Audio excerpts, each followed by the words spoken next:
திங்கக்கிழமை செவ்வாய்க்கிழமை வாசலில் கோலம் போடலை. மாமனாருடைய நினைவுன்றதுனால அன்றைக்கி 2 நாளும் வாசல் வெறிச்சோடி காணப்பட்டது. வீட்டில் இறந்தவங்களை நினச்சி நம்ம என்றைக்கெல்லாம் பூஜை பண்ணுறோமோ அன்றைக்கெல்லாம் கோலம் போடாமல் இருக்கிறது ரொம்ப நல்லது. அதுக்கப்புறம் பார்த்திங்கன்னா திங்கக்கிழமை காலையில் 6 மணிக்கே இங்கேருந்து கிளம்பணும்னு எங்கள் கணவர் சொன்னதுனால என்னால் அன்றைக்கி அம்மனுக்கு அபிஷேகம் பண்ண முடியல. ஏன்னா அம்மனுக்கு பண்ணணுன்னா எனக்கு 1 மணி நேரத்துலேருந்து 1.25 மணி நேரம் தேவைப்படும். அதனால் அன்றைக்கி நான் அம்மனுக்கு பூஜை பண்ணாமல் புத்தம்மனுக்கு பூஜை பண்ணிவிட்டு என்னுடைய பூஜையை புத்தம்மனுக்கு எல்லாம் பண்ணிவிட்டு நாங்கள் கிளம்பியாச்சு.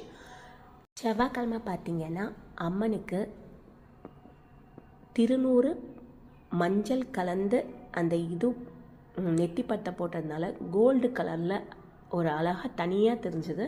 அதை நான் அப்படியே காது கம்மல் வரைக்கும் கொண்டு கொஞ்சம் அழகாக வளைச்சி வச்சுருக்கேன். எனக்கு ரொம்ப பிடிச்சிருந்தது.